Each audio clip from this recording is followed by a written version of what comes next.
मेरे प्रिय नौजवान साथियों नमस्कार। स्टडी 91 पर आपका बहुत बहुत स्वागत है। दोस्तों आज हम आपके लिए एग्जाम पॉइंट ऑफ व्यू से बहुत ही शानदार वीडियो लेकर आए हैं, जो हर एक परीक्षा की दृष्टि से इतना मजेदार यह वीडियो दोस्त, जहां से 100% क्या है क्वेश्चन आने की संभावना है दोस्तों। तो इस तरह आप लोग जुड़ जाइए जल्द से जल्द और वीडियो अपने भाइयों बहनों तक एकदम शेयर कर दीजिए, उस बंदे तक पहुंचाने का प्रयास करिए जो अंतिम पायदान पर बैठा है, जो अर्थात जिसके पास शिक्षा का ज्यादा साधन उपलब्ध नहीं है दोस्तों। तो दोस्तों जो हमारा क्या होता है, एक लगाव होता है अपने लक्ष्य के प्रति, एक प्रेम होता है, एक स्नेह होता है। आज उसी पर हम आपको 4 पंक्ति सुनाने वाले हैं दोस्तों, याद रखिएगा।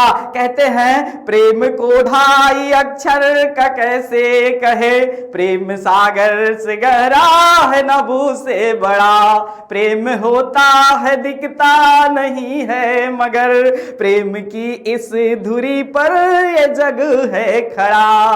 और दोस्तों लास्ट पंक्ति क्या है, प्रेम की इस डगर में जो अनजान हो, तुम उनको रास्ते मत गलत बताया करो। दोस्तों अगर याद रखिएगा, जैसे हमारा क्या है, एक लक्ष्य निर्धारित कर लिया हमने, यूपीएससी क्वालिफाई करना है, मुझे यूपीएससी क्वालिफाई करके आईएएस बनना, मेरा क्या है, प्रेम है, लगाव है। लेकिन जो मेरा मार्गदर्शक करने वाला, मेरा मार्ग प्रशस्त करने वाला बंदा, मेरा शिक्षक या कोई भी जो मुझे गाइडेंस करता है, अगर वो गलत मुझे राह दिखा दिया तो दोस्तों जल्दी से लक्ष्य की प्राप्ति नहीं हो सकती है। तो इसलिए याद रखिए, जब कोई भी अनजान व्यक्ति आए तो उसको रास्ते एकदम सही सही बताया करो। तो आज मेरा भी वही उद्देश्य है कि आपको सही सही क्या हो दोस्त, आपको अपने जो लक्ष्य निर्धारित किया है उस तक पहुंचाया जाए। तो दोस्तों आइए देखते हैं, आज का वीडियो है बहुत शानदार, लेकर आया हूं आपके लिए पहला क्वेश्चन। और ये पहला क्वेश्चन क्या है दोस्तों, निम्न में से ध्वनि तेज यात्रा करती है। 4 ऑप्शन आपके सामने है, स्टील में, वायु में, निर्वात में और जल में। यह जानना आपके लिए बहुत जरूरी है कि ध्वनि आखिर होती क्या है। तो ध्वनि एक क्या होती है दोस्त, तरंग होती है। क्या होती है, तरंग होती है, वेव होती है।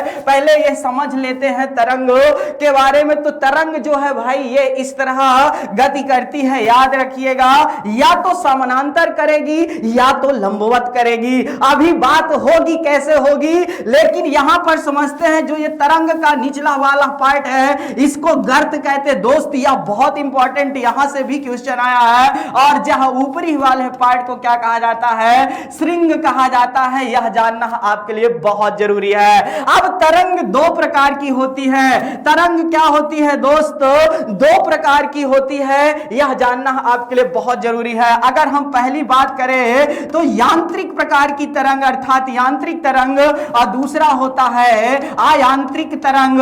यांत्रिक तरंग वह तरंग होती है जिसको चलने के लिए माध्यम की जरूरत होती है। जिसको चलने के लिए किसकी जरूरत होती है दोस्तों, माध्यम की जरूरत होती है। और अयांत्रिक तरंग वह तरंग होती है जिसमें चलने के लिए क्या होता है, माध्यम की जरूरत नहीं होती है। जैसे क्या, प्रकाश। याद रखिएगा, प्रकाश को चलने के लिए क्या होता है दोस्त, माध्यम की जरूरत नहीं होती है। रेडियो तरंगों के लिए भी क्या होता है, माध्यम की जरूरत नहीं होती है। आज देखिए आपके मोबाइल में, आपका ये मोबाइल है और इस मोबाइल में अगर सर्वर जो टावर पकड़ रहा हो, किसके माध्यम से पकड़ रहा है, यांत्रिक तरंगों के माध्यम से। याद रखिएगा, इसलिए क्या होता है, देखते होंगे आप, कितने छत के नीचे रहे या कितने ऊपर रहे, टावर बराबर काम करता रहता है कि नहीं करता मेरे दोस्त, करता है। क्यों? क्योंकि माध्यम की जरूरत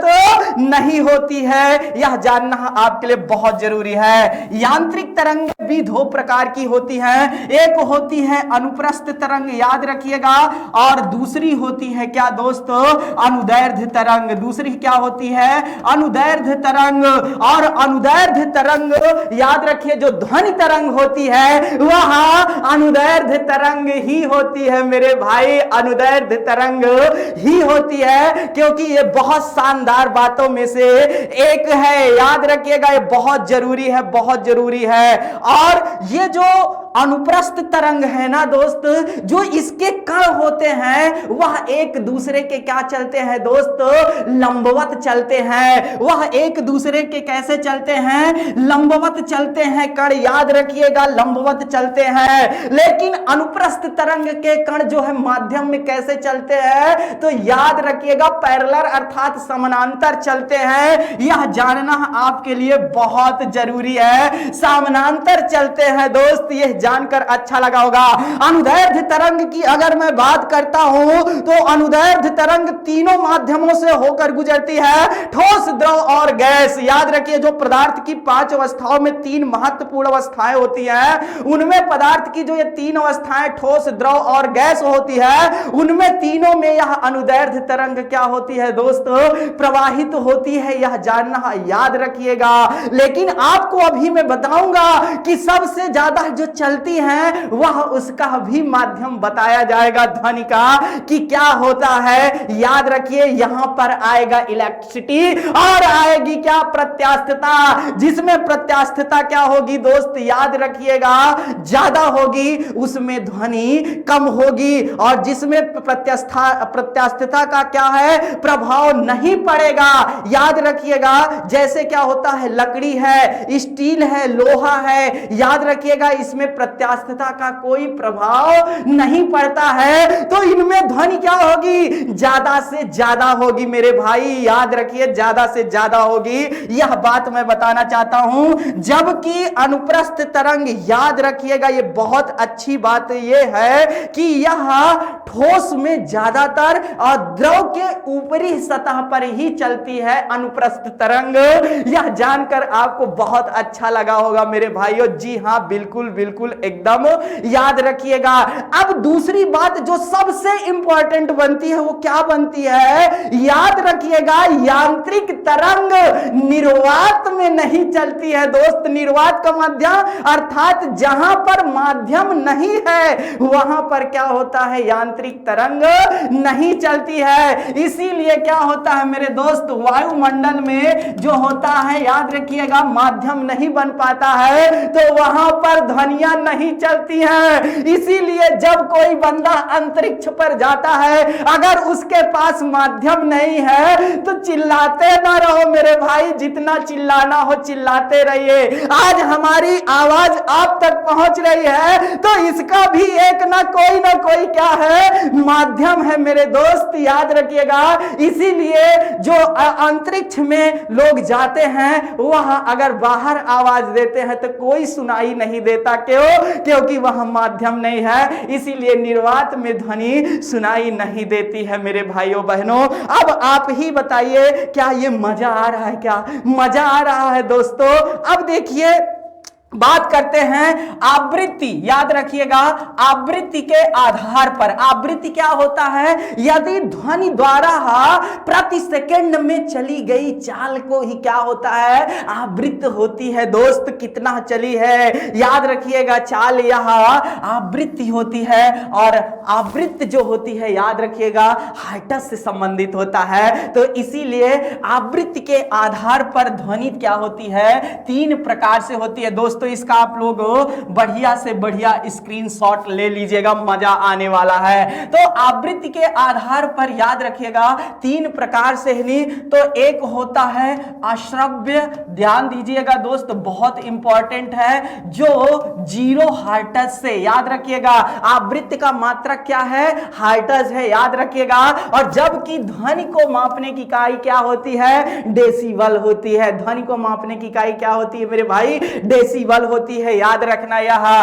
तो 0 हर्ट्ज से 20 हर्ट्ज के बीच में याद रखिएगा जब रहता है, याद रखना आवृत्ति ध्वनि की, तो इसे अश्रव्य कहते हैं। श्रव्य क्या कहलाता है, याद रखिएगा, श्रव्य हमारा कहलाता है जिसको मानव सुन सकता है, जिसको मानव सुन सकता है। वह कितना होता है मेरे भाई, याद रखिएगा, वह 20 हर्ट्ज से नहीं, एक याद रखिएगा 20,000 हर्ट्ज तक, 20,000 हर्ट्ज तक। और परश्रव्य याद रखिएगा, परश्रव्य जो होता है, याद रखिए आवृत्ति के आधार पर परश्रव्य ध्वनि जो होती है वह 20,000 हर्ट्ज से लेकर उससे अधिक होती है। मजा आया क्या मेरे भाई, मजा आया क्या? बिल्कुल मजा आना चाहिए दोस्तों। इसको क्या है, मनुष्य नहीं सुन सकता, इसमें आवाज बहुत तेज होती है, इसको मनुष्य सुन सकता है। और परश्रव्य वालों को कुत्ता, बिल्ली, चमगादड़, याद रखिए जैसे ही आप चोरी से अर्थात चोर पैर रखा, आप नहीं कहेंगे, माफी चाहता हूं, जैसे ही चोर पैर रखा कुत्ते की आंखें खुली और तुरंत भागना शुरू ना, अर्थात आहट की आवाज भी सुनाई दे जाती है जिसे हम लोग नहीं सुन पाते हैं। तो ये जानना आपके लिए बहुत शानदार था, तो ये जानकर आपको बहुत अच्छा लगा होगा दोस्त, याद रखिएगा। अब जो ध्वनि होती है, याद रखिएगा, वह सबसे ज्यादा किस में होती है, ठोस में होती है, फिर उसके बाद द्रव में होती है, और याद रखिएगा द्रव्य नहीं होता है, द्रव होता है, ठीक है, द्रव, ठीक है, द्रव में होती है, और फिर उसके बाद याद रखिएगा उसके बाद किसमें, गैस में होती है। तो सबसे ज्यादा किसमें ध्वनि होती है, याद रखिएगा ठोस स्टील में, और सबसे कम किसमें हो जाएगी, वायु में हो जाएगी ना। तो इस तरह अगर प्रश्न बनता है तो इसका भी आंसर आपके पास होना चाहिए कि नहीं होना चाहिए, बिल्कुल होना चाहिए मेरे भाई। मैंने वादा किया है कि मेरे एक वीडियो के ये 60 प्रश्न 600 के बराबर होंगे दोस्तों, जहां से आपके सारे प्रश्न क्या हो सकते हैं, सॉल्व हो सकते हैं। बस आपको धैर्य बनाकर इसको देखना है, धैर्य रखना चाहिए, कहते धीरज धरो तो उतरहु पारा। याद रखिए अगला प्रश्न निम्नलिखित में से कौन एक सुमेलित नहीं है। 4 ऑप्शन आपके सामने दिया है, क्या दिया है, अनुच्छेद 23, अनुच्छेद 23 में क्या मानव के जो दुर्व्यापार होता है, दुर्व्यापार एवं बलात्संग प्रतिबंध लगा है। जी हां, अनुच्छेद 23 और 24 क्या है दोस्तों, शोषण के विरुद्ध अधिकार का पावर देता है कि नहीं देता, बिल्कुल देता है मेरे भाई। तो जो ये दुर्व्यापार है ना, याद रखिएगा, दुर्व्यापार का मतलब जो मनुष्यों का व्यापार किया जाता है, अर्थात देखे होंगे माताओं को, बहनों को, बच्चों को इन्हें क्या किया जाता है, बेच दिया जाता है, और उन्हें बाहर ज्यादा से ज्यादा काम कराया जाता है, याद रखिएगा। और बलात् श्रम अर्थात छोटे बच्चों से क्या कराया जाता है दोस्त, काम कराया जाता है। इसीलिए याद रखिए सत्यार्थ कैलाशी ने बचपन बचाओ अभियान चालू किया और उन्हें क्या किया गया, नोबेल पुरस्कार से सम्मानित किया गया, क्योंकि 14 वर्ष से कम आयु के बच्चों से क्या है दोस्तों, काम कराने पर रोक है। और अगर आप पकड़े गए ना, कोई भी पकड़ा गया, तो याद रखिएगा उसको दंड के साथ साथ कारावास की भी सजा मिलनी तय है, यह जानना चाहिए। अनुच्छेद 24 क्या कहता है दोस्तों, कारखानों आदि में बलात् श्रम, याद रखिएगा बलात् श्रम जो होता है वह बंधुआ मजदूरी से संबंधित होता है। किससे होता है, बंधुआ मजदूरी से। माफी चाहता हूं, तो बंधुआ मजदूरी का मतलब क्या होता है, याद रखा अनुच्छेद 23-24 की मैं बात कर ही रहा था, लेकिन बंधुआ मजदूरी क्या होता है, जो दर पीढ़ी क्या होता है, काम कराते रहते हैं। एक फिल्म थी आदमी मिथुन चक्रवर्ती की, आप देखिएगा, उसमें उसके पिताजी ने भी काम किया, कर्ज नहीं मिटा, फिर मिथुन चक्रवर्ती भी काम करते हैं लगातार, लेकिन तब भी क्या होता है, कर्ज बना रहता है, और वही बंदा क्या होता रहता है, काम करता रहता है। खासकर बंधुआ मजदूरी जो राजस्थान जैसे क्षेत्रों में देखने को ज्यादा मिलती है, उस पर न्यायालय सामने आकर क्या करता है दोस्त, रोक लगाता है। यह जानना आपके लिए जरूरी था। तो आदि बार कारखानों वाला वो बात हो ही गई थी, एकदम सही है। अनुच्छेद 24 में धार्मिक कार्यों के प्रबंधन की स्वतंत्रता दी गई है। आप अपने धर्म, जो आपका धर्म है, आप उसका मैनेजमेंट कर सकते हैं दोस्त, किसी प्रकार की रोक नहीं है। याद रखना यह अनुच्छेद 26 में। अनुच्छेद 29 क्या सही कह रहा है? शिक्षण संस्थाओं की स्थापना और प्रशासन करने का अल्पसंख्यक वर्गों का अधिकार। जी यह बात है, अल्पसंख्यकों के क्या है, याद रखिएगा, किससे? शिक्षा से संबंधी। लेकिन यह बात किसमें है? अनुच्छेद 30 में है, यह जानना चाहिए। अनुच्छेद 29 में अल्पसंख्यकों के हितों के संरक्षण की बात कही गई है, इसलिए यह क्या हो जाता है मेरे भाइयों बहनों, यह गलत हो जाता है। यह जानना आपके लिए बहुत जरूरी है। अगला प्रश्न आपके सामने स्क्रीन में आ गया है, क्या है? विशाखापत्तनम के पास स्थित एलपीजी मोस्ट इंपॉर्टेंट क्वेश्चनों में से एक है इस साल का। याद रखिएगा, यह लगातार प्रश्न आपको देखने का मिलेगा। जैसे कोलकाता में याद रखिए गैस रिसाव जब हुआ था तो बहुत सारे लोगों का क्या हुई थी? मृत्यु हुई थी। उसी तरह यहां पर कई लोगों की मृत्यु हो गई है, 10 लोगों से अधिक लोगों की जाने गई हैं दोस्त। बहुत सारे लोग क्या है, हॉस्पिटल का रास्ता देखे थे। विशाखापत्तनम के पास स्थित एलपीजी जो प्लाइमर्स प्लांट से किस गैस के रिसाव के चलते कई लोगों की मृत्यु हो गई है? 4 चीजें दिखा है। मिथाइल आइसोसाइनेट दे दिया है मेरे दोस्त, ये यहां का नहीं, ये कोलकाता वाला दे दिया है, ये गलत है। एथिल आइसोसाइनेट यह भी गलत है। तो सही क्या है मेरे दोस्त? ये है स्टायरीन गैस के रिसाव के कारण। जो यह गैस है दोस्त, यह रंगहीन गंधहीन गैस होती है, जानकर आपको बहुत जरूरी है। ये बहुत इंपॉर्टेंट क्वेश्चनों में से एक है। विशाखापत्तनम आपको कहां दिखेगा भैया? आंध्र प्रदेश का राज्य जो है वहीं पर आपको यह अर्थात पूर्वी भाग में आंध्र प्रदेश के दिखाई देगा। तो जानकर आपको अच्छा लगा होगा। अगली बात करने वाला हूं, किसके काल को मुगल चित्रकाल का, ठीक है, स्वर्ण काल कहा जाता है? याद रखिएगा, वह कोई और नहीं जो यह बता दे कि इसकी आंखें कौन बनाया है, इसकी भौं कौन बनाया है, इसका चेहरा कौन बनाया है, वह और कोई नहीं दोस्त, मुगल बादशाह कौन था? जहांगीर था। कौन था? जहांगीर। याद रखिएगा, बाबर का बेटा हुमायूं, हुमायूं का बेटा अकबर, अकबर का बेटा जहांगीर ना। याद रखिए, जहांगीर का बेटा शाहजहां, शाहजहां का बेटा औरंगजेब। ऐसे चलता है क्रम। और ये क्रम याद रखिएगा, ये क्रम आपके लिए बहुत इंपॉर्टेंट है, याद रखिएगा। तो जहांगीर है चित्रकला का स्वर्ण काल, याद रखिएगा, बहुत इंपॉर्टेंट में से एक है। तो जहांगीर के ही दरबार में कौन आया था? 1608 ईस्वी में हॉकिंस आया था। अकबर के नाम से फरमान था, याद रखिएगा, अकबर के नाम से फरमान था। अकबर एक कौन था दोस्तों? जिसे राष्ट्रीय शासक का दर्जा मिला है देश के अंदर। याद रखिएगा, एक भी अक्षर न पढ़े होने के आधार पर, याद रखिएगा, तब भी अच्छी रणनीति हर क्षेत्र में, युद्ध के क्षेत्र में, राजनीति के क्षेत्र में, सभी सामाजिक क्षेत्र में उसकी काफी ज्यादा अकबर की पकड़ थी। इसलिए अकबर को इतना आसान से आप भुला नहीं सकते। और जोधा अकबर की कहानी तो सभी लोग देखते हैं, तो उसी में आप लोग बिल्कुल देखिएगा। जो 9 रत्न प्रसिद्ध थे, महेश पंडित अर्थात जैसे अकबर के बीरबल जैसे लोग, तो उनका नाम भी आपको जरूर आएगा ना, बिल्कुल आएगा। तो 9 रत्नों में से एक है, यह जानना आपका जरूरी है। तो अकबर के नाम से फरमान आया था कौन भैया? जो ब्रिटिश ईस्ट इंडिया कंपनी अर्थात आई थी, ईस्ट इंडिया कंपनी, याद रखिएगा, वही लेकर आई थी। जब ब्रिटिश ईस्ट इंडिया कंपनी की स्थापना 1600 ईस्वी में होती है और भारत के अर्थात पूर्व एशिया में व्यापार करने के लिए महारानी जी देती हैं कि यह पत्र ले जाकर दिखा दीजिएगा अकबर को। तो जब जहांगीर यहां भारत पहुंचता है, उस समय तक क्या होता है? अकबर की मृत्यु हो जाती है ना मेरे दोस्त।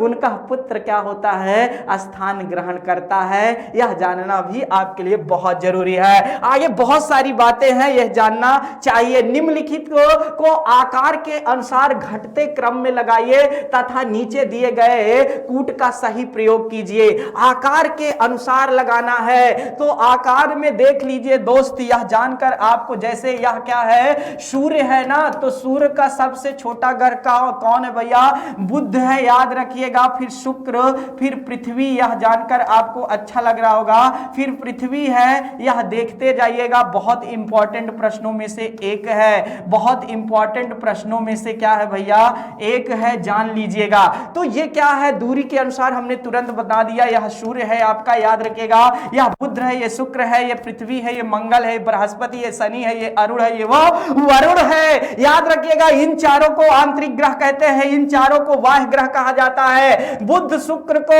अंतर ग्रह कहा जाता है, याद रखिएगा। क्यों? क्योंकि यह सूर्य और पृथ्वी के मध्य पाए जाते हैं। आकार में सबसे छोटा बुध है, आकार में सबसे बड़ा कौन है दोस्तों, बृहस्पति है। तो यहां पर आकार के अनुसार ही लगाया जाता है, याद रखिएगा। तो बृहस्पति के बाद आकार में फिर कौन आता है, शनि, शनि के बाद अरुण, अरुण के बाद वरुण आता है, फिर उसके बाद आपके पृथ्वी का नंबर आता है 5वें नंबर का ग्रह, और 6वें नंबर का शुक्र का नंबर आता है। तो यहां पर सबसे ज्यादा किसका दिया हुआ है, बृहस्पति का दिया हुआ, याद रखिएगा। आकार में फिर उसके बाद अरुण नहीं दिया, वरुण दिया, ठीक है। पहला दूसरा, पहला दूसरा, याद रखिएगा, यह तो दिया ही नहीं है, याद रखिएगा। क्या दिया है, क्या ऐसा नहीं जी मेरे भाई, यहां पर शनि भी दिया है ना। तो पहला, चौथा, फिर आप कहानी दूसरा आना चाहिए। जी हां, दूसरा भी दिया है, कौन भैया, वरुण, और उसके बाद आपके पृथ्वी का नंबर आता है। तो ऑप्शन नंबर आपका क्या हो जाता है, बी सही हो जाता है। सबसे ज्यादा उपग्रहों की संख्या पहले किसमें थी, बृहस्पति में थी, लेकिन वर्तमान में याद रखिएगा जनवरी अर्थात 2020 के प्रारंभ में 20 नए चंद्रमा की खोज किसमें, शनि में हो गई है, अर्थात उपग्रहों की। तो इसलिए सर्वाधिक उपग्रहों की संख्या वर्तमान में किसमें है भैया, शनि में है। यह जानना आपके लिए बहुत जरूरी है, यह जानना आपके लिए बहुत जरूरी है। अगला प्रश्न आपके सामने, राष्ट्रीय डेयरी शोध संस्थान स्थित है। राष्ट्रीय डेयरी देश में क्या होता है दोस्त, भारत दूध उत्पादन के मामले में विश्व में प्रथम स्थान रखता है, यह जानना आपके लिए जरूरी है। और लगातार यह कई वर्षों से बना हुआ, यह भी जानना आपके लिए जरूरी है। तो राष्ट्रीय डेयरी शोध संस्थान होना चाहिए, जी बिल्कुल होना चाहिए। और कहां पर है भैया, करनाल में है, बिल्कुल करनाल, यह जानना आपके लिए जरूरी। हरियाणा वाले क्षेत्र की तरफ आप चलिएगा, वहां पर आपको बिल्कुल यह मिल जाएगा। तो याद रखिएगा, ऑपरेशन फ्लड याद रखिएगा, किससे संबंधित है, तो ये याद बहुत इंपॉर्टेंट है, दूध से, नहीं दूध उत्पादन में याद रखिएगा जनक जो वर्गीज कुरियन जी का नाम बिल्कुल आगे है। और सबसे ज्यादा जो गायों में दूध देने वाली गाय है वो साहीवाल है, याद रखिएगा, यह जानना आपके लिए बहुत जरूरी है। फिर याद रखिएगा, जमुना पारी बकरी सबसे ज्यादा दूध देती है, कौन, जमुना पारी बकरी, याद रखिएगा। बरबटी का भी नाम आता है, और भैंसों में मुर्रा भैंस का नाम आता है। तो इस तरह यह जानना आपके लिए यहां से भी बहुत जरूरी है। आगे देखता हूं, नगदी फसल में सम्मिलित नहीं है, कौन नगदी फसल नहीं है, वह फसल जिसे काट के तुरंत क्या हो दोस्त, कुछ बेच भी दिया जाए ऐसा दिखता है। तो गन्ना भी है, कपास भी है, जूट भी है, गेहूं नहीं है, याद रखिएगा। गेहूं खाद्य फसल है, कैसी फसल है, खाद्य फसल है। सबसे ज्यादा, सबसे बड़ी खाद्य फसल कौन सी है, तो धान है, याद रखिएगा, जिसे चावल भी कहीं कहीं लिखा रहता है। दूसरे नंबर पर गेहूं है आपका, यह जानना आपके लिए जरूरी है। अगर क्षेत्रफल की दृष्टि से गेहूं का देखा जाए तो सबसे ज्यादा जो है भैया 2017-18 के डाटा के अनुसार उत्तर प्रदेश में बोया जाता है, लेकिन पैदावार उत्तर प्रदेश में नहीं, पश्चिम बंगाल में। कहां भैया, धान की याद रखिए, धान की सबसे ज्यादा पैदावार कहां होती है दोस्त, वह पश्चिम बंगाल वाले क्षेत्र में होती है। और गेहूं की कहां होती है, उत्तर प्रदेश में होती है। तो गेहूं बहुत विस्तृत क्षेत्र में बोया जाता है उत्तर प्रदेश में। और इसी तरह धान की अगर बात करें तो हेक्टेयर की दृष्टि से उत्तर प्रदेश में सबसे ज्यादा कृषि की जाती है, लेकिन उत्पादन की दृष्टि में यह याद रखिएगा पश्चिम बंगाल के बाद स्थान रखता है। यह जानना आपके लिए बहुत जरूरी है। तो यहां से भी प्रश्न आता है, तो बिल्कुल आप इसको देख लिए, जलोढ़ मृदा वाले क्षेत्र है। भारत के रेल मंत्रालय की बुलेट ट्रेन चलाने की योजना कहां से कहां है भैया, तो मुंबई से अहमदाबाद के बीच में, याद रखिएगा। यह बुलेट ट्रेन जो चल रही है वो जापान के माध्यम से चल रही है ना। तो ये जानना आपके लिए बहुत जरूरी है। ये भी बहुत शानदार प्रश्नों में से एक है। यह बहुत शानदार, निम्नलिखित में से सही क्रम क्या है? 4 ऑप्शन आपके सामने। क्या पहले तुगलक वंश आया था, फिर उसके बाद खिलजी वंश, फिर उसके बाद गुलाम वंश या लोधी वंश? जी नहीं, याद रखिए गलत है, सरासर गलत है। फिर लोधी वंश, खिलजी वंश, गुलाम वंश, तुगलक वंश, ये भी गलत। ये साफ साफ आंसर दिख रहा है ना, गुलाम वंश के बाद खिलजी वंश, खिलजी वंश के बाद तुगलक वंश, तुगलक वंश के बाद याद रखिएगा लोधी वंश आया था। अर्थात यह क्रम एकदम सही है। यह क्या है? एकदम क्रम सही है। अजातशत्रु, बिंदुसार और प्रसेनजीत में से कौन? ये शब्द पकड़िए, बुद्ध के समय था। याद करिए महात्मा बुद्ध को, याद करिए Mahatma Buddha, light of Asia को। दोस्त कभी समय लगेगा तो बिल्कुल सुनाऊंगा कहानी। क्या है एक राजकुमार की कहानी, कैसे बने इतने बड़े सन्यासी।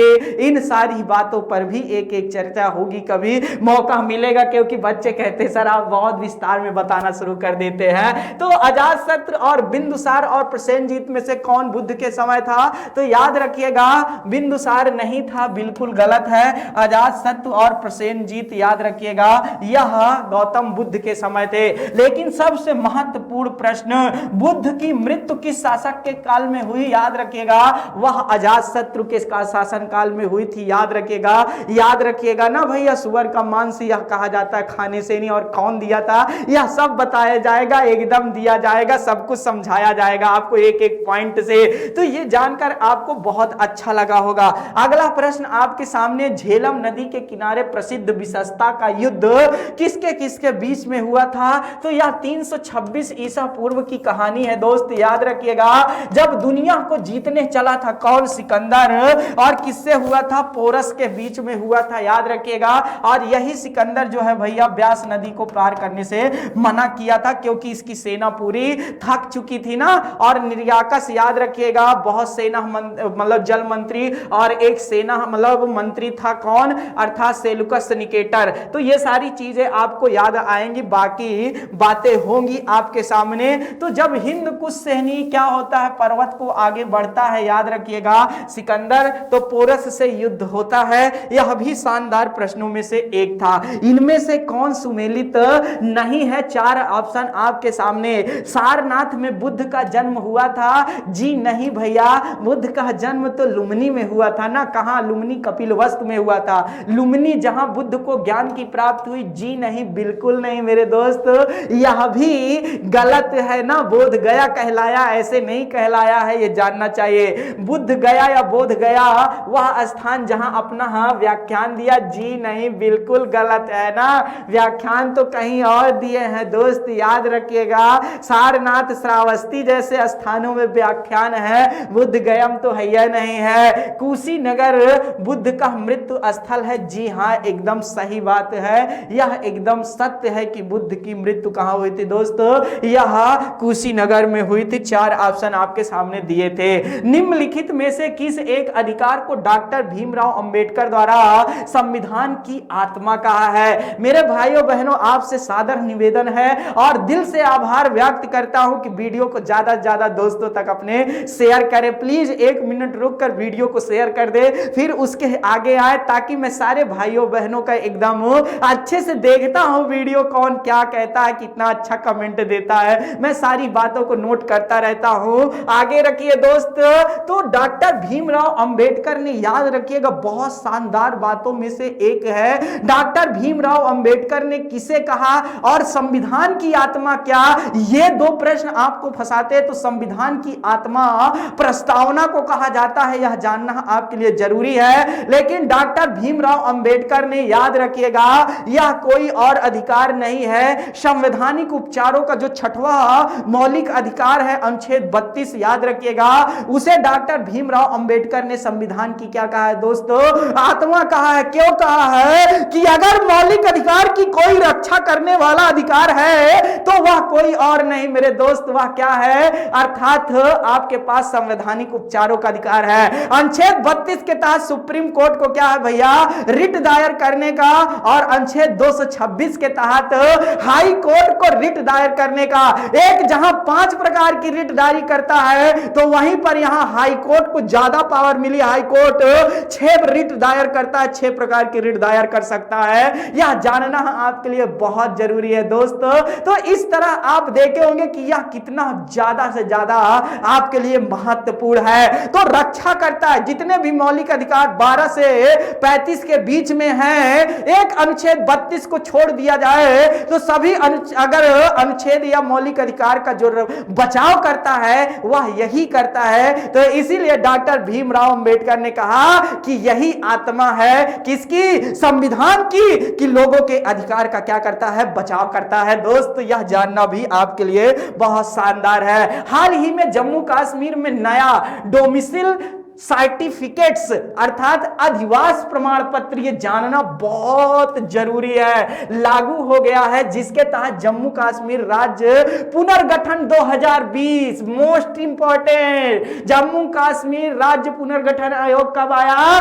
तो 2020 में आया मेरे भाई। यह जान लीजिएगा कानून में कौन सा नया सेक्शन जोड़ा गया है, कौन सा नया सेक्शन जोड़ा गया है, बात इस पर होगी। लेकिन पहले यह जान लीजिए कि जम्मू कश्मीर भारत का पहले राज्य था, अब केंद्र शासित प्रदेश है। और याद रखिएगा जम्मू कश्मीर को केंद्र शासित प्रदेश बनाने में सरकार ने बहुत प्रयास किया है और 1947 से लेकर के, नहीं याद रखिएगा, अगस्त 2019 तक इतने ज्यादा क्या हुए दोस्त, विवाद हुए जम्मू कश्मीर को लेकर, खासकर पाकिस्तान और चीन वाले पार्ट से दोनों तरफ से नहीं विवाद बना रहा है इस पार्ट को लेकर। कहीं सियाचिन को लेकर विवाद बनता है तो कहीं पर हमारे पीओके को लेकर के, पीओके जो है भैया अर्थात जान लीजिए वह पाकिस्तान भले आज है वह हमारा है, याद रखिएगा पीओके को हटाकर वो जम्मू कश्मीर का पार्ट है। यह जानकर आपको अच्छा लगना चाहिए कि हम उसे छोड़ेंगे नहीं दोस्त, आज नहीं तो कल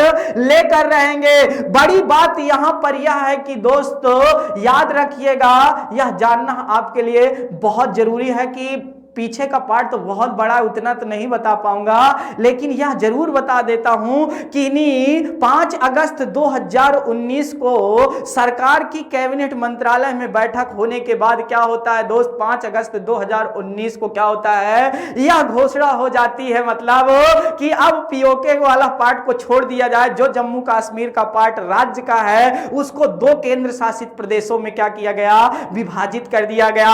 ऐसा किस लिए किया गया दोस्त, ये रणनीति, ये राजनीति आप जानना चाहिए आपको कि जम्मू कश्मीर क्या हो जाए, ऐसा ना तो राज्य रहे ना तो पूरा केंद्र, और केंद्र का दबदबा अर्थात वहां पर बना रहे, ताकि पर वहां पर धर्मवाद की बात होती है, जातिवाद की बात होती है, और जो विवाद बना हुआ है लगातार, जिससे देश में नहीं एक बड़ी भारी आर्थिक क्षति होती है आतंकवाद का, उसकी समाप्ति किया जाए। और दूसरी बात यह है जो जम्मू कश्मीर के पंडित हैं, यहीं पर आएगा दोस्त, याद रखिएगा, अब इसी प्रमाण पत्र के तहत जो आकर जम्मू कश्मीर से दूर दूर, अगर पंडितों में सबसे उच्च कोट या सबसे ज्ञानवान पंडित सामने आते हैं तो उसमें जम्मू कश्मीर के पंडित आते हैं, यह याद रखिएगा। तो जम्मू कश्मीर के पंडित जो आज बाहर शरण दिल्ली जैसे शहरों में क्या है लिए हुए हैं, वह अब क्या कर सकते हैं, अपने जम्मू कश्मीर जा सकते हैं। और प्रमाण पत्र में दिया क्या है दोस्त, वही बंदा क्या हो सकता है, जम्मू कश्मीर में आकर रह सकता है, अर्थात वह यहां का निवासी हो सकता है, जो क्या हो अर्थात 15 वर्ष से जम्मू कश्मीर में रह रहा हो, नंबर 1। दूसरी बात 7 साल उसने पढ़ाई किया हो, और तीसरा पॉइंट जो है सबसे महत्वपूर्ण क्या है दोस्त, जम्मू कश्मीर में जिसने कक्षा 10 और 12 की परीक्षा दिया हो। तो जो लोग जम्मू कश्मीर से आए हैं मेरे भाई, वो जाहिर सी बात है क्या है, कक्षा 10 और 12 की परीक्षा तो अधिकतर लोग दिए ही होंगे। तो यह जानना आपके लिए बहुत जरूरी है, ताकि सरकार की नीति देखिए कितनी तगड़ी होती है, यह जानना आपके लिए बहुत शानदार है दोस्तों। तो 31 अक्टूबर 2019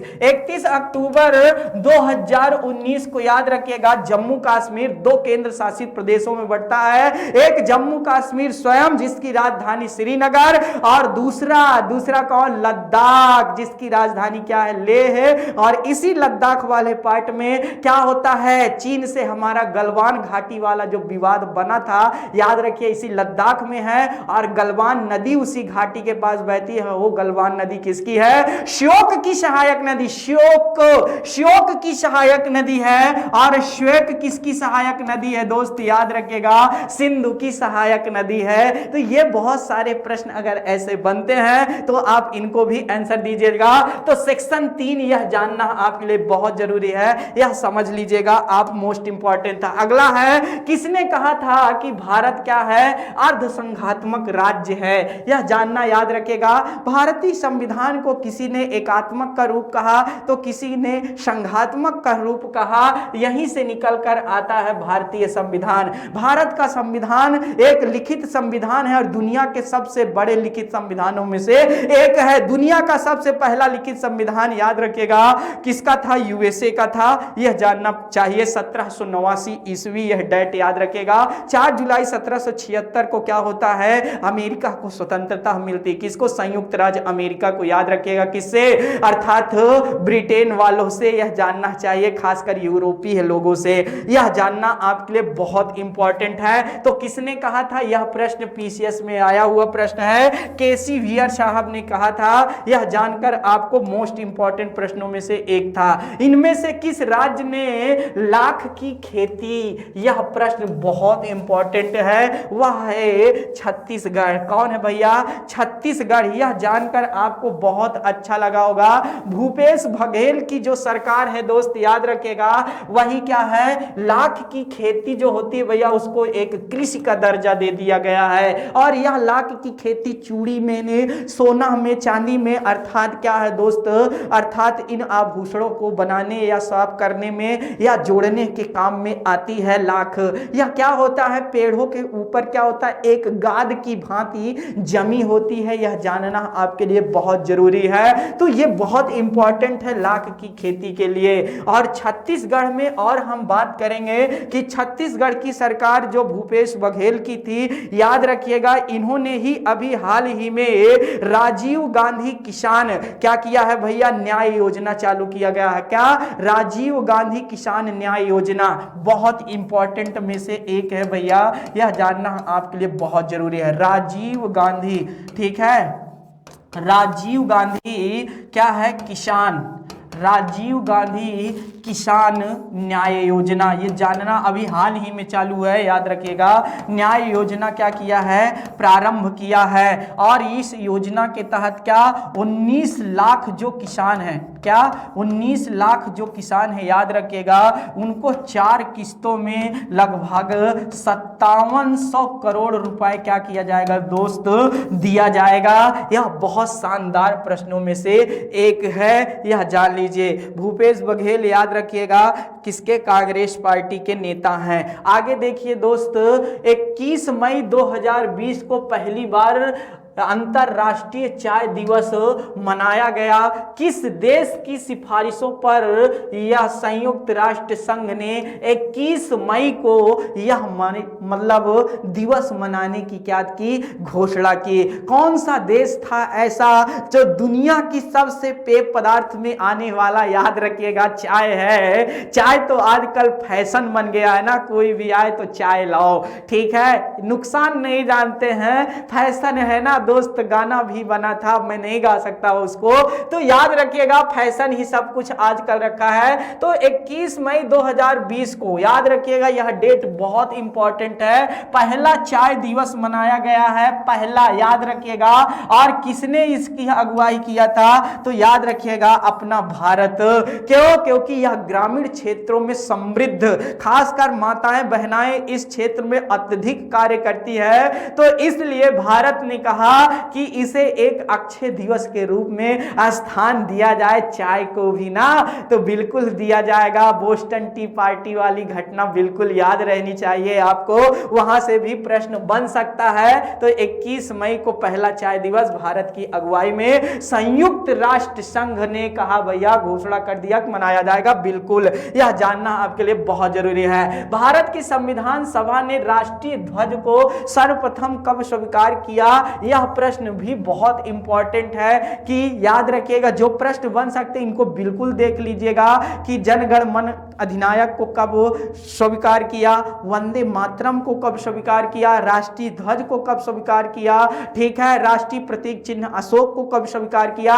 ऐसे बहुत सारे अगर प्रश्न बनते हैं, यहां से भी, बाहर से नहीं आते दोस्त, यहीं से आते, बस हम लोग क्या करते हैं, ध्यान नहीं देते हैं। कहते हैं काक चेष्टा वको ध्यानम स्वान निद्रा तथा अल्पहारी गृहस्थ्यागी विद्यार्थी पंच लक्षणम। दोस्त एकदम सतर्क हो जाइए, कौवे की भांत, बगुले की भांति देखना चाहिए, कुत्ते की भांति सोना चाहिए, सन्यासी की भांति, याद रखिएगा, खाने में आ जाइए। याद रखना ये बहुत सारी बातें हैं, इनको अपना लीजिए जीवन में अगर सफल होना है तो। 22 जुलाई 1947 को क्या हुआ था मेरे दोस्त, राष्ट्रीय ध्वज को अपनाया गया था।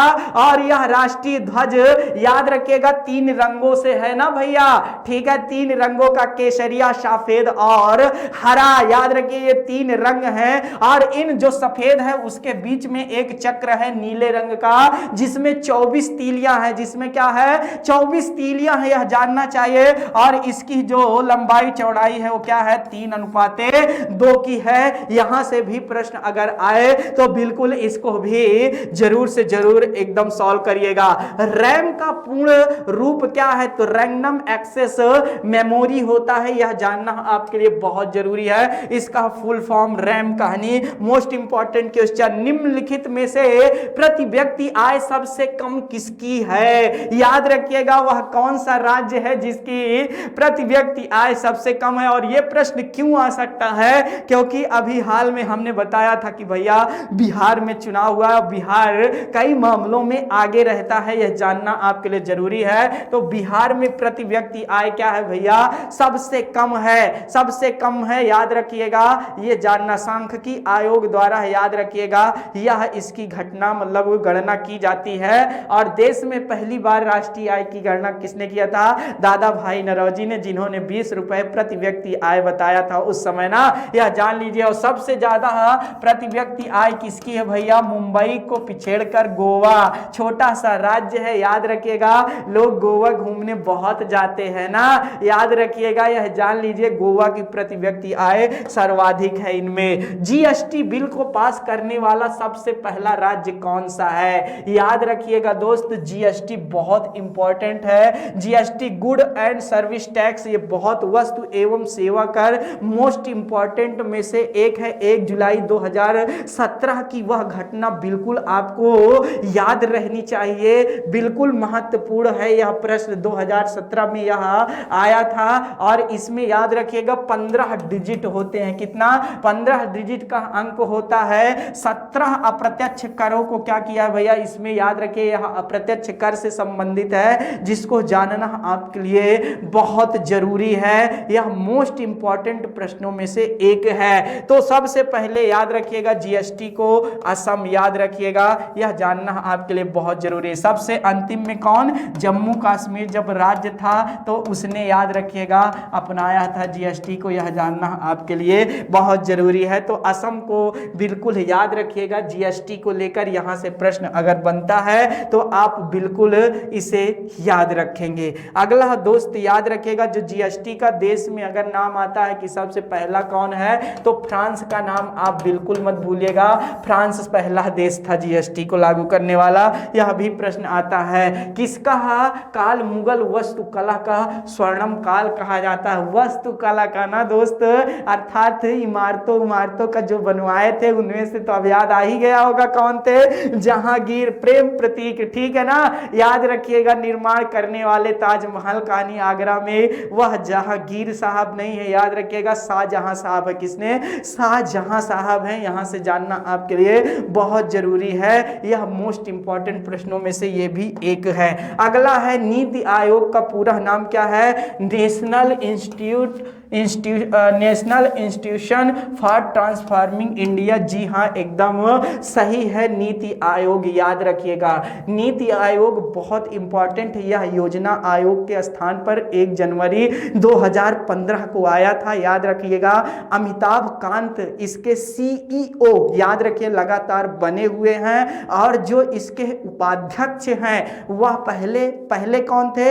अरविंद पनगड़िया साहब थे। वर्तमान में कौन है? राजीव कुमार। ये शब्द बहुत इंपॉर्टेंट है। योजना आयोग का अध्यक्ष कौन होता है? प्रधानमंत्री होता है। और उपाध्यक्ष की नियुक्ति कौन करता है? प्रधानमंत्री करते हैं। यह जानना भी आपके लिए बहुत जरूरी है। और इसमें भैया पहले 33 राज्य और संघ शासित क्या थे? सम्मिलित थे। अर्थात यह नीति आयोग में जानना आपके लिए बहुत जरूरी है। योजना आयोग को क्यों बदल दिया गया, यह जानना आपके लिए जरूरी है। तो नीति आयोग और योजना आयोग दोनों है, इसको जान लीजिएगा थोड़ा सा। तो थोड़ा सा 33 वाला यह शब्द जीएसटी के लिए भी लागू है, याद रखिएगा, यह जानना आपके लिए जरूरी है। योजना आयोग के लिए 33 मत रखिएगा, वह बात आगे बताई जाएगी क्यों। तो याद रखिएगा, यहां पर यह जानना जरूरी है कि नीति योजना आयोग के स्थान पर नीति आयोग को लाने का काम इसलिए किया गया कि जो पहले था योजना आयोग, जो 1950 में पंडित जवाहरलाल नेहरू जी ने, अर्थात जब प्रधानमंत्री थे माननीय प्रधानमंत्री पंडित जवाहरलाल नेहरू जी, उन्होंने आधारशिला रखी थी। और सोवियत संघ का जो 4 साल में वहां पर योजना चल रही थी, उसी का रूप ला करके भारत में पंचवर्षीय योजना का रूप दिया था उन्होंने। तो वहां से लेकर चला आ रहा था, लेकिन इसमें क्या था याद रखना, राज्यों की जो सहभागिता थी वह क्या होती थी दोस्त? कम थी।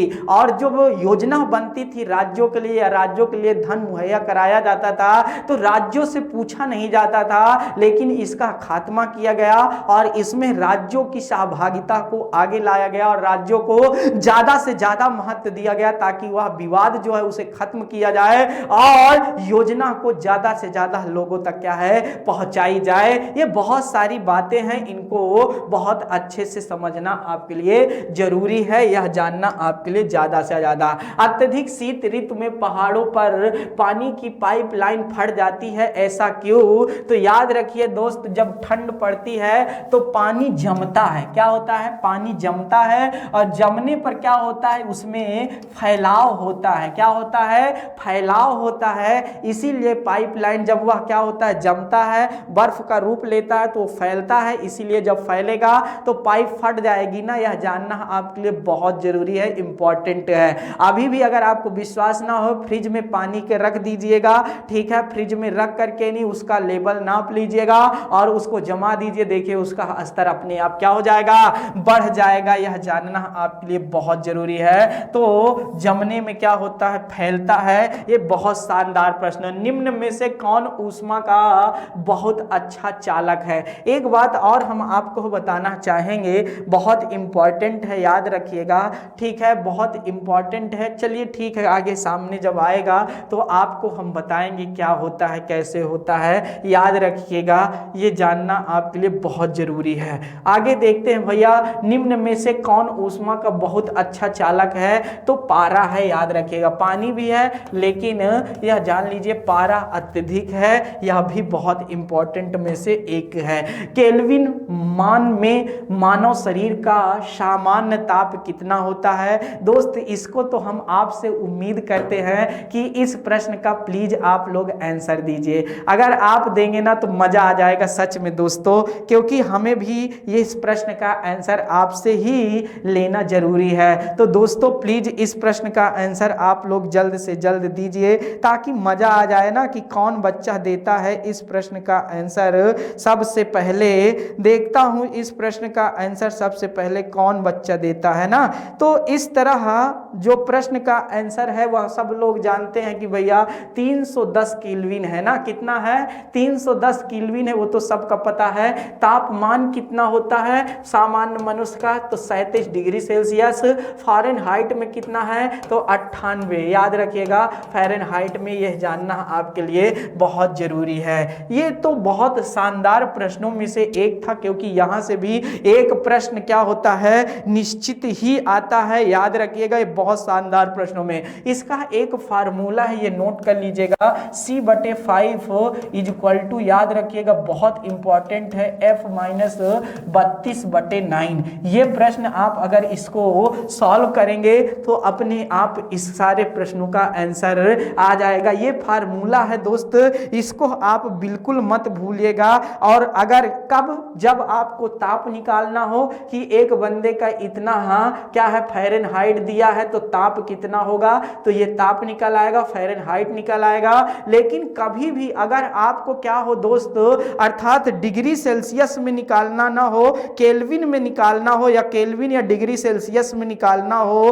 तब वहां पर याद रखिएगा केल्विन के निकालने के लिए ये जान लीजिए 273, ठीक है, प्लस अर्थात डिग्री सेल्सियस जो तापमान है उसको रखा जाता है। अब यहां से केल्विन का मान आपको निकल आएगा जितना होगा, अगर आप 37 इसमें रखोगे तो कितना होगा, 310 ना होगा मेरे भाई, बिल्कुल होगा। यह जानना आपके लिए बहुत जरूरी है। ये 2 सूत्र थे, इनको याद कर लीजिएगा, ये एग्जाम में आते हैं। अगला देखिए, मनुष्य के लिए मानक ध्वनि स्तर क्या है, तो याद रखिए WHO वर्ल्ड हेल्थ ऑर्गेनाइजेशन ने जो मनुष्य को समझ मतलब सुनने के लिए डेसिबल में ध्वनि बताया है। ये रेलवे का प्रश्न है, याद रखिएगा, लोको पायलट का आया हुआ प्रश्न है इसी बार का। तो क्या है, सामान्य जो बताया है उन्होंने 45 डेसिबल, याद रखिएगा, मनुष्य आराम से सुन सकता है 45 डेसिबल। अगर इससे 60 मतलब 70 के नीचे रहता है ना, तब भी डेसिबल में अर्थात मनुष्य को दिक्कत तो होगी यहाँ, लेकिन याद रखिएगा सुन सकता है, ये जान लीजिए। लेकिन अगर डेसिबल अर्थात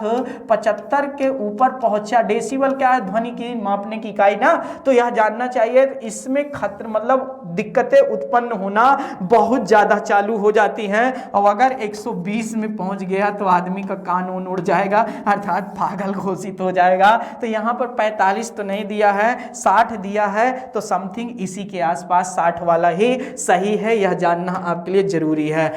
अगला प्रश्न, हाल ही के दिनों में ईरान ने अपनी वर्तमान मुद्रा रियाल को बदलने का फैसला किया है, नई करेंसी का नाम बताइए। यह भी मोस्ट इंपॉर्टेंट प्रश्नों में से एक है, यह जानना आपके लिए बहुत जरूरी है, ठीक है दोस्त। तो वह नई करेंसी क्या है, तोमान है, याद रखिएगा। अब रियाल को बदल दीजिएगा, याद रखिएगा, एक तोमान बराबर, महत्वपूर्ण भैया, एक तोमान बराबर क्या होता है, 10,000 रियल के होता है, यह जान लीजिए, रियाल के होता है, 10,000 रियाल के बराबर होता है। क्यों ऐसा किया है, क्योंकि याद रखिए ईरान से विवाद होने के, किसका, अमेरिका से होने के कारण रियाल में बहुत बड़ी गिरावट आई है। इसलिए क्या है, इस मुद्रा को इन्होंने बदलने का क्या किया है दोस्त, याद रखिएगा, ठीक है, बहुत इंपॉर्टेंट है, अपने आप में जानने के लिए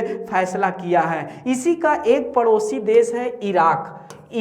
और हमारा आपसे प्रश्न यह है कि अभी हाल ही में इराक के कोई प्रधानमंत्री बने हैं, उसको कमेंट करके जरूर दीजिए, यह जानना आपके लिए बहुत जरूरी है। इराक का नहीं, किसका, इराक इसी का पड़ोसी है, और यह हमारा संबंध इनका सिंधु घाटी सभ्यता से है, याद रखिएगा, ठीक है, सिंधु घाटी सभ्यता, मेसोपोटामिया, याद रखिएगा, दलजा फरात नदी, जब आप देखेंगे तो यह जानकर आपको बहुत अच्छा लगेगा। लेकिन उसके उसके पहले की अगर मैं बात करूं, उसके पहले की मैं बात करूं तो एक बहुत इंपॉर्टेंट बात यह भी है इराक को लेकर के मेरे दोस्त, कि जो प्रधानमंत्री बने हैं ना वो बहुत शानदार है, क्योंकि वो प्रश्न आने की ज्यादा से ज्यादा गुंजाइश है। उनका अंतिम शब्द में बता देता हूं, आगे के 2 अक्षर आपको ढूंढना है, कादमी जी हैं उनका, आगे के 2 अक्षर आप लोग ढूंढ लीजिएगा, नहीं आएगा तो जब वीडियो देखते समय आप कमेंट करेंगे तो आपको आंसर मिल जाएगा, बिल्कुल मिल जाएगा दोस्त, ये जानना आपके लिए बहुत जरूरी है। तो अगला प्रश्न आपके सामने है भैया,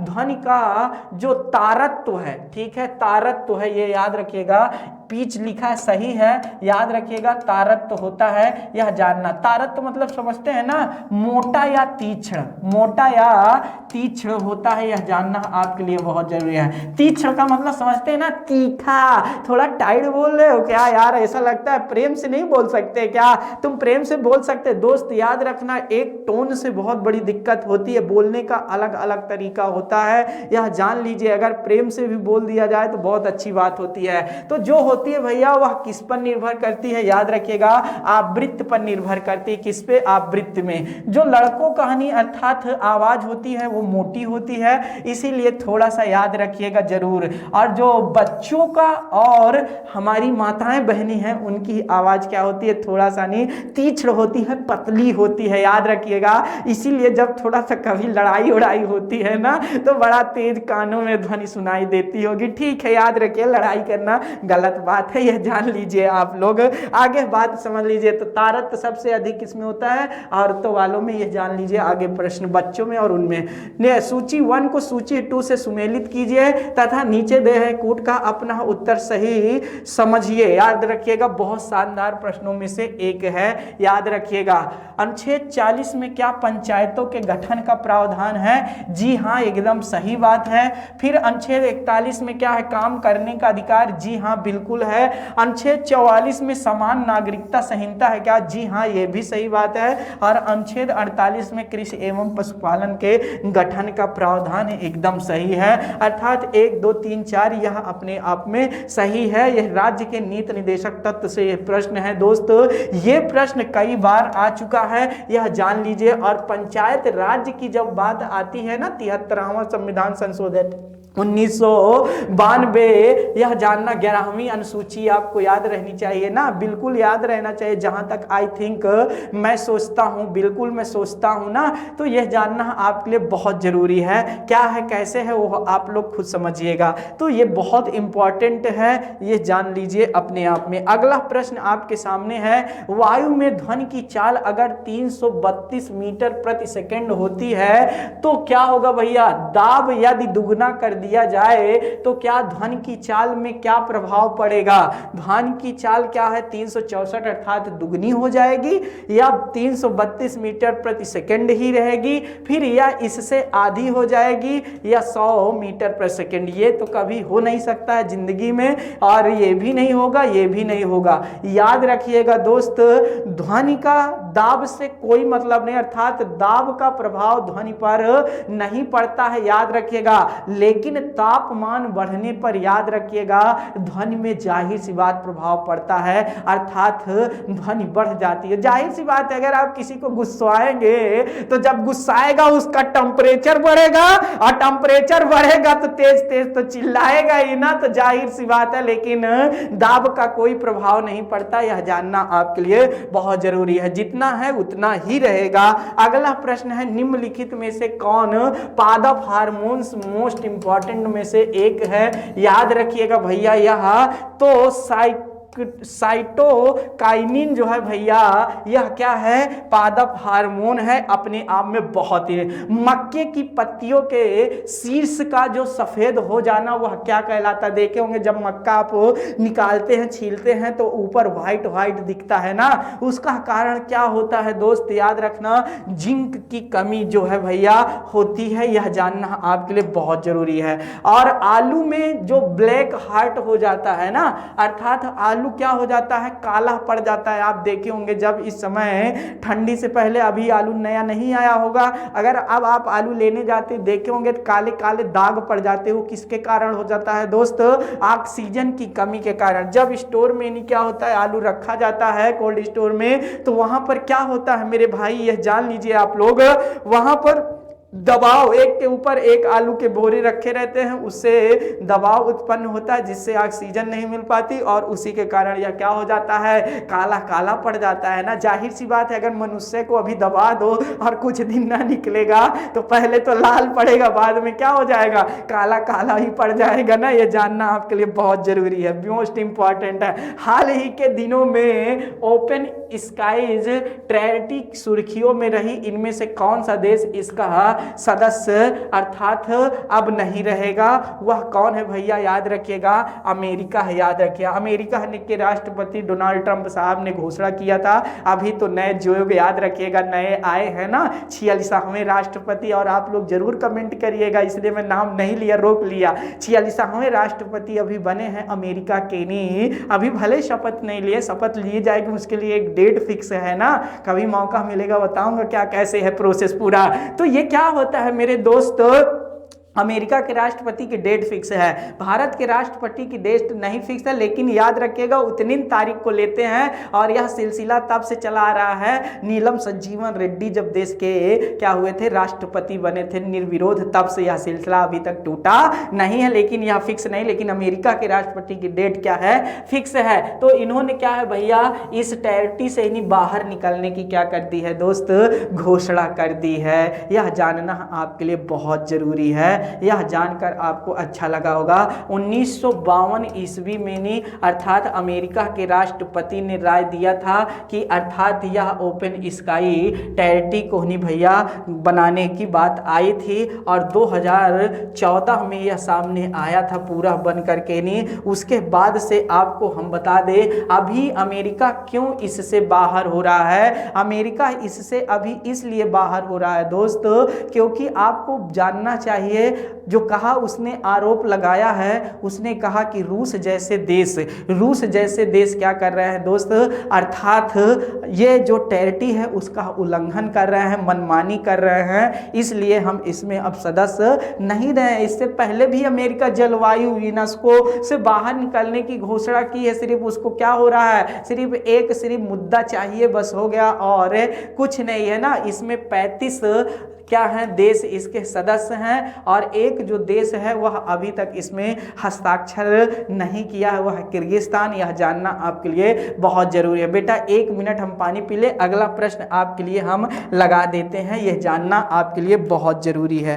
प्लीज आप लोग जल्दी से इस प्रश्न का आंसर दीजिए, देना आपको जरूर चाहिए ताकि मजा आ जाए, ठीक है। बिल्कुल अच्छे से दीजिए इस प्रश्न का जवाब कि आपको अच्छा लगे ना। तो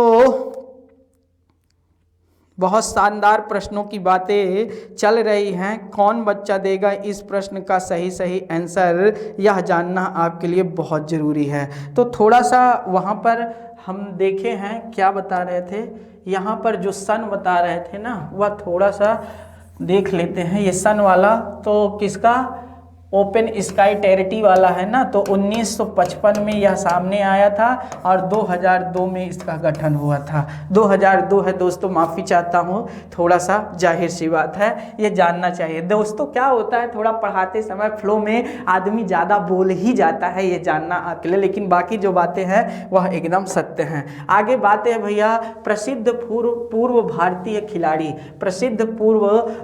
खिलाड़ी बलबीर सिंह का निधन हो गया। वह किस खेल से संबंध रखते थे, याद रखिएगा दोस्त, यह बहुत शानदार प्रश्नों में से एक है। वह जाहिर सी बात है हॉकी के थे। अब हमको यह बताइए क्या इन्होंने कप्तानी की है, यहाँ से भी प्रश्न अगर आता है तो क्या आप इसका आंसर देंगे, और बिल्कुल देना ही चाहिए। अगर आप नहीं देंगे तो पूरा मजा क्या हो जाएगा दोस्त, बेकार हो जाएगा। तो जो बलबीर सिंह थे ना, याद रखिएगा जब भारत ने 1948 में, ठीक है, 1952 में और 1956 में, ये डेटें याद रखिएगा, मैं ऐसे लिख दिया हूँ, ठीक है। अच्छा मैं सही से ही लिख देता हूँ, 1948, ठीक है, 1952 और 1956 में जो ओलंपिक मेडल जीता है, याद रखिए भारत, तो उसमें बलबीर सिंह हिस्सा थे, और 1956 में इन्होंने क्या किया था दोस्त,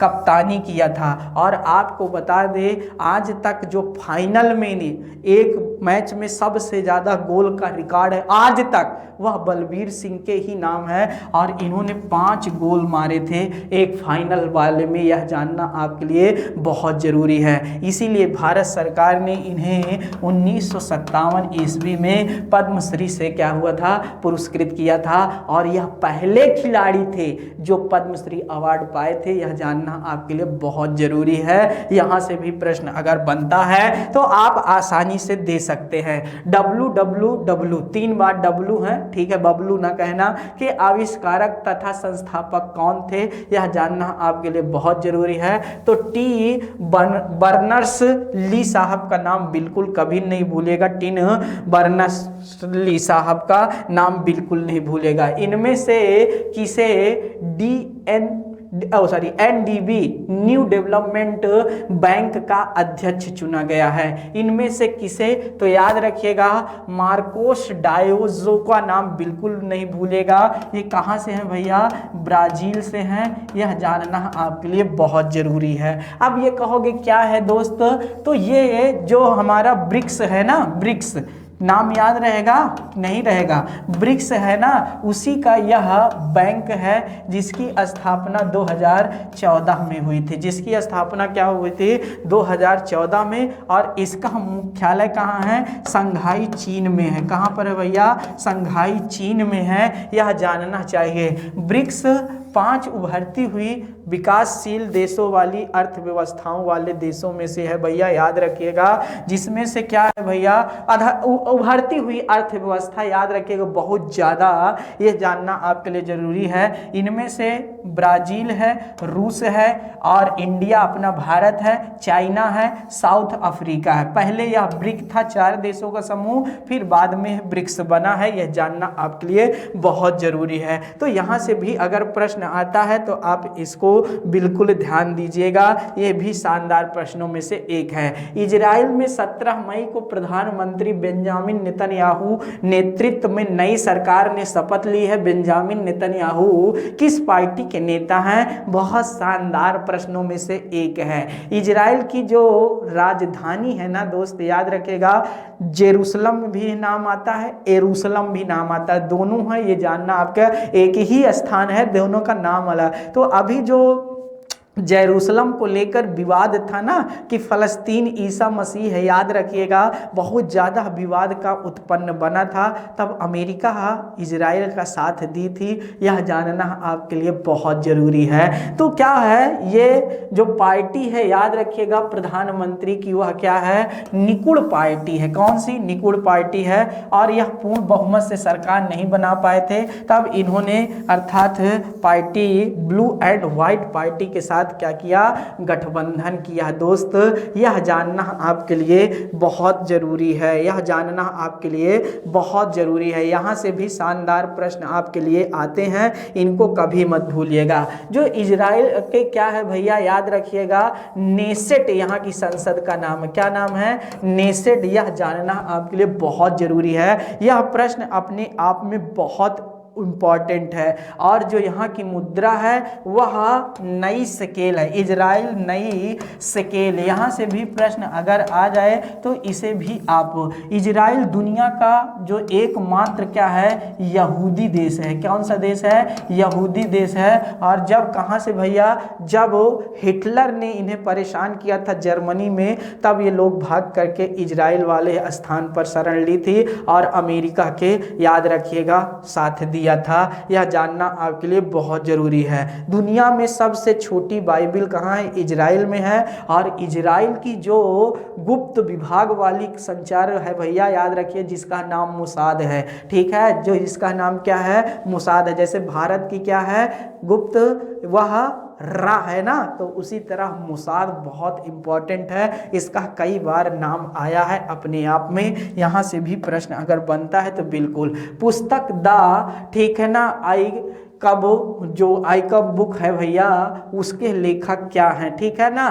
तो ये मतलब कौन है लेखिका, 4 प्रश्न है आपका, ठीक है, आई कब बुक के। तो 4 प्रश्नों में से एक प्रश्न में अरुंधति राय है, जी नहीं। शोभना भारती, जी नहीं। तो जेके रॉलिन साहब हैं, याद रखिएगा इस बुक के लेखक। ये अपने आप में मोस्ट इंपॉर्टेंट प्रश्नों में से एक है, ठीक है, आइकाबोग। ठीक है, आगे देखते भैया, सूची 1 को सूची 2 से सुमिलित कीजिएगा और नीचे दिए गए कूट का सही आंसर दीजिए। लौह अयस्क क्या, याद रखिएगा बहुत शानदार प्रश्नों में से एक है। लौह अयस्क के लिए उड़ीसा क्या जाना जाता है, जी। क्या सही बात है, क्या सही बात है कि अभ्रक के लिए, याद रखिएगा लौह अयस्क के लिए अर्थात आंध्र प्रदेश जाना जाता है, जी। क्या सही बात है। तांबा के लिए कौन जाना जाता है भैया, तांबा के लिए राजस्थान जाना जाता है। तांबा के लिए कौन जाना जाता है, राजस्थान जाना जाता है। यह जानना आपके लिए बहुत जरूरी है।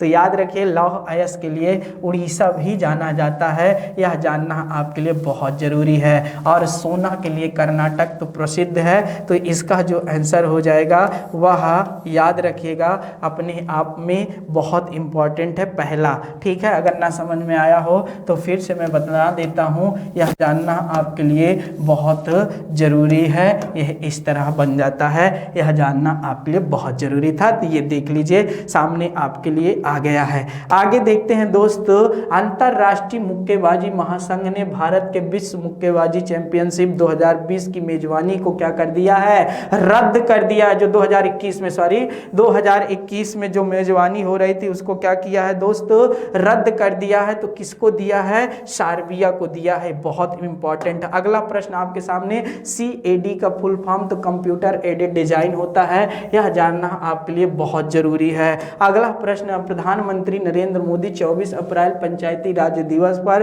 ग्रामीण क्षेत्रों के लिए कौन सी योजना की घोषणा की है, तो याद रखिएगा वह स्वामित्व योजना है। ये बहुत शानदार प्रश्नों में से है। और यह ड्रोन के माध्यम से जो मालिकान्य लोग हैं ना, जिसके झगड़े विवाद उत्पन्न हो रहे हैं ग्रामीण क्षेत्रों में, उनका क्या करेगी भैया, ड्रोन के माध्यम से पूरा मालिकाना हक दिलाएगी सब कहानी। ये बहुत शानदार योजनाओं में से एक है, याद रखिएगा। 24 अप्रैल यह पंचायती राज दिवस, ये भी बिल्कुल याद रखिएगा, यहाँ से भी प्रश्न आते हैं। इनमें से किस जाने माने फिल्म अभिनेता का क्या हो गया है दोस्त, हाल ही में निधन हो गया है। और याद रखिएगा ये बहुत शानदार प्रश्नों में से एक है, यह जानना बहुत जरूरी है। तो 4 दिया है, ऋषि कपूर, इरफान खान, AB दोनों, जी हाँ AB दोनों। अगर यहाँ पर सुशांत सिंह राजपूत भी होते तो जी हाँ उनका भी नाम आता। याद रखिएगा इरफान खान का बहुत नाम है अपने आप में, और ऋषि की मतलब श्री मतलब क्या है, ऋषि कपूर का भी अपने आप में बहुत इंपॉर्टेंट नाम है, जी जानिएगा नहीं। ठीक है, जो इरफान खान की मतलब प्रसिद्ध मूवी थी वह पान सिंह तोमर थी, यह जानना आपके लिए बहुत ज़रूरी है। लेकिन अगर पूछ ले पहली मूवी तो सलामे बॉम्बे, याद रखिएगा सलामे बॉम्बे, यह मूवी इनकी पहली मूवी थी। ठीक है, कौन, सलामे बॉम्बे, यह इनकी पहली मूवी थी, याद रखिएगा। पान सिंह तोमर के लिए इन्हें राष्ट्रीय पुरस्कार भी मिल चुका है, यह जानना आपके लिए बहुत ज़रूरी है। तो जो पान सिंह तोमर के अर्थात इरफान खान साहब थे, उनकी जो मृत्यु हुई है वह याद रखिएगा न्यूरो एंडोक्राइन नामक क्या था दोस्त, ट्यूमर था, याद रखिएगा। इसी ट्यूमर के कारण क्या हुआ है, इनकी मृत्यु हुई है। और ऋषि कपूर की पहली फिल्म क्या थी, मेरा नाम जोकर। ठीक है, क्या, मेरा नाम जोकर, यहाँ पर इन्होंने किरदार पहला निभाया था, यह जानना आपके लिए बहुत जरूरी है। अगला प्रश्न आपके स्क्रीन पर, सार्वजनिक क्षेत्रों के बैंकों के विलय संबंधी कौन सा कथन सही नहीं है। कैनरा बैंक का सिंडिकेट में, जी हाँ। इंडियन बैंक का, जी बिल्कुल। इलाहाबाद बैंक का, Punjab national oriental united bank, जी हाँ। यूनियन बैंक का क्या है भैया, cooperative bank, Andhra Pradesh bank, जी सही है। यूनियन कोऑपरेटिव बैंक, जी नहीं, यूनियन नहीं, कोऑपरेटिव बैंक, तो इसलिए यह गलत हो जाता है। सार्वजनिक से संबंधित इस समय कुल बैंक 12 हैं। 2017 में सार्वजनिक बैंकों की मतलब जो संख्या थी वह 27 थी, याद रखिएगा। तो अब घट के क्या हो गई है दोस्त, 12 आ गई है। IBM का फुल फॉर्म है मतलब इंटरनेशनल बिजनेस मशीन, यह जानना आपके लिए बहुत जरूरी है, आप इसको बिल्कुल जानते होंगे। इनमें से कौन सा राज्य मनरेगा महात्मा गांधी राष्ट्रीय रोजगार गारंटी योजना के तहत सबसे ज्यादा श्रमिकों को रोजगार देता है? तो वह कौन सा है? छत्तीसगढ़ है, यह जानना आपके लिए बहुत जरूरी है। अगला, ख्वाजा मुइनुद्दीन चिश्ती की दरगाह कहाँ है जहां पर अकबर कई बार गए थे? वह अजमेर है। क्या है? अजमेर में है, यह जानना चाहिए। कंप्यूटर शब्द को सीडी का फुल फॉर्म क्या है भैया? तो कॉम्पैक्ट डिस्क है, यह भी जानना आपके लिए बहुत जरूरी है। अगला प्रश्न आपके सामने, याहू, गूगल एवं MSN है, ठीक है, इंटरनेट साइट है, ठीक है, कि कंप्यूटर ब्रांड है कि घड़ियों का? तो इंटरनेट साइट ही होगा, जाहिर सी बात है, याद रखिएगा। आगे क्या है भैया? निम्नलिखित उत्पादों में से कौन सा उत्पाद पेंटियम ब्रांड नाम से बेचा जाता है? तो माइक्रो प्रोसेसर, याद रखिएगा, यह जानना बहुत इंपॉर्टेंट है। अगला प्रश्न आपके स्क्रीन पर एक को मतलब सुमेलित करना है। नागरिकता का उल्लेख भारतीय नागरिकता भाग 2 में है, जी हाँ। भाग 3 में मूल अधिकार, जी हाँ। भाग 4 में राज्य के नीति निर्देशक तत्व, जी हाँ। तो भाग 4A में मूल अधिकार नहीं दोस्त, मूल कर्तव्य नहीं दिया गया है ना, भाग 4A में दिया है, यहाँ भाग 5 में दे दिया है, इसलिए ये गलत है, इसलिए क्या है? गलत है, अर्थात नीचे वाला गलत है, यह जानना चाहिए। अगला प्रश्न आपके स्क्रीन पर, अगला है सीडी रोम का पूर्ण नाम क्या है भैया? नाम क्या है? तो compact disc read only memory, याद रखिएगा, यह रोम का फुल फॉर्म होता है, यह जानना चाहिए। निम्नलिखित फसलों में पे विचार करिए, कपास या मूंगफली, धान, ये सब क्या है? खरीफ की फसलें दी गई हैं। गेहूं की फसल रबी में आती है ना, तो 1 2 3 सही है, 1 2 और 3 सही है, याद रखिएगा, यह जानना। सीपीयू का फुल फॉर्म क्या है? सेंट्रल प्रोसेसिंग यूनिट, यह सही है, अर्थात ए नंबर सही है। अगला क्या है? एक नागरिक के मूल कर्तव्यों में निम्न में से कौन सा कर्तव्य सम्मिलित नहीं है? प्रकृति पर्यावरण की रक्षा और उसका संवर्धन, एकदम सही बात है मूल कर्तव्य में, याद रखना। सरदार स्वर्ण सिंह समिति के सिफारिश पर यह मूल कर्तव्य जोड़े गए थे 42वां संविधान संशोधन 1976, याद रखिएगा, 10 मौलिक कर्तव्य जोड़े गए थे, लेकिन 86वें संविधान संशोधन 2002 के तहत क्या हुआ था? 11वां मौलिक कर्तव्य अटल बिहारी वाजपेयी के समय जोड़ा गया था, यह जान लीजिए। तो दूसरा है, स्वतंत्रता के लिए हमारे राष्ट्रीय आंदोलन को प्रेरित करने वाले उच्च आदर्शों को संजोए रखें और उनका पालन करें, एकदम सही है, ठीक है। अस्पृश्यता मिटाने की ओर प्रयास करें, ठीक है, यह गलत है, याद रखिए। अस्पृश्यता का अनुच्छेद 17 में दिया है, कहां पर भैया? मौलिक कर्तव्य में दिया नहीं है, मौलिक अधिकार में दिया है, इसलिए क्या हो जाता है? गलत हो जाता है, यह जानना। बाकी नीचे एकदम सही है, वैज्ञानिक दृष्टिकोण, मानववाद, ज्ञान अर्जन, ये सब सही है। चर्चा में रहा माउंट मैटरहॉर्न पर्वत, ये बहुत शानदार है, किस देश में स्थित है? तो यह स्विट्जरलैंड में है, याद रखिएगा, और यह स्विट्जरलैंड का सबसे ऊंचे पर्वतों में से एक है। सबसे ऊंचे पर्वतों में से क्या है भैया? एक है। और यह बता दें, इसी पर्वत पर क्या हुआ था दोस्त?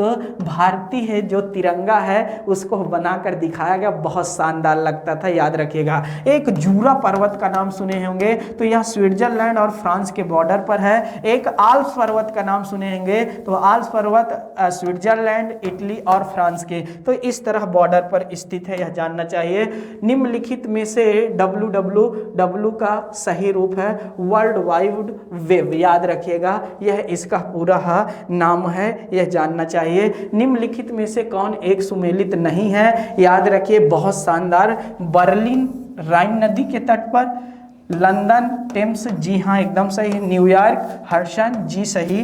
वियना डेन्यूब, एकदम सही। ऑस्ट्रिया की राजधानी, ऑस्ट्रेलिया नहीं, ऑस्ट्रिया की राजधानी बर्लिन क्या है? याद रखिएगा, यह राइन नदी के तट पर नहीं है, यह स्त्री नदी के तट पर है। तो दोस्तों यह पूरा पार्ट रहा आपके लिए, कैसा लगा? मजा आया क्या? थोड़ा बड़ा था, लेकिन सच में इतने अच्छे अच्छे क्वेश्चन थे जो आपके एग्जाम पॉइंट ऑफ व्यू से बहुत मजेदार थे। आगे। थोड़ा लास्ट में जल्दी बताना पड़ा क्योंकि बहुत ज़्यादा जा रहा है, तो बच्चे अभी फिर कमेंट करने लगते कि सर बहुत आगे जा रहा है, बहुत आगे जा रहा है। दोस्तों गहराई में पढ़ाया लेकिन अच्छा लगा, हम आशा करते हैं कि आपको भी अच्छा लगा होगा। दोस्तों मज़े के साथ पढ़िए, अच्छे से पढ़िए, फिर मुलाकात होगी। आज यहीं तक, बहुत बहुत आपका स्नेह प्यार हम पर बना रहे, मैं आपसे आभार व्यक्त करता हूं। फिर मिलूंगा अगली नई कड़ी के साथ। जय हिंद।